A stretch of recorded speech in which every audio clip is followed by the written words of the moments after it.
ఇంట్లో ఎంతమంది చదువుకున్న విద్యార్థులు ఉంటారో అందరికీ ప్రతి ఒక్కరు కూడా వేస్తామని చెప్పాము.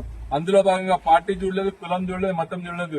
ఎవరైతే విద్యార్థులు ఉంటారో ప్రతి ఒక్కరికి కూడా ఈ రోజు 14,000 రూపాయలు వాళ్ళ అకౌంట్లో వేసాము. మరి ఏకంగా 10,000 రూపాయలు ఈ ఆర్థిక సంక్షోభంలో కూడా ఇచ్చిన మాట నిలబెట్టుకున్న ఘనత మరి చంద్రబాబు నాయుడు కాదా అని జగన్మోహన్ రెడ్డిగా ప్రశ్నిస్తున్నాం.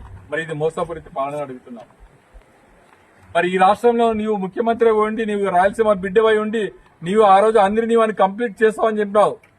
మరి మేము వచ్చిన తర్వాత అధికారంలోకి వచ్చిన తొలి సంతకంతో ఈ రోజు అందరినీ వెడల్పు కార్యక్రమాన్ని చేసి రేపు 17వ తారీఖున 3,400 క్యూసెక్ల వాటర్ తో మళ్ళీ అక్కడ నీళ్లు వదిలే కార్యక్రమం మేము చేపట్టడం లేదా, అది కనిపించడం లేదా అని అడుగుతున్నాం. మరి ఇది మోసపూరితమా అని అడుగుతున్నాం. ఎందుకు మీ ఈర్ష్య? ఎప్పుడు మీరే అది ఆ పదవిలో మిమ్మల్ని ప్రజలు చీదరించుకున్నారు కాబట్టి 150 సీట్లలో మీరు 11 సీట్లు పడిపోయినారండి. మీరు ప్రజలకు వెళ్ళండి, నిర్మాణాత్మక సహకారం అందించండి.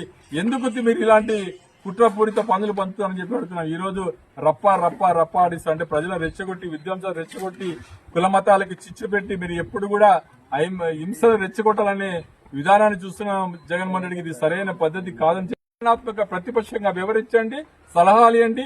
మీ దాంట్లో మంచి సలహాలు ప్రాజెక్ట్ అనుసరించి 340 కోట్లతో ప్రతి గ్రామానికి, ప్రతి ఇంటికి నీరు ఇవ్వాలనే లక్ష్యంతో ఈరోజు ఆ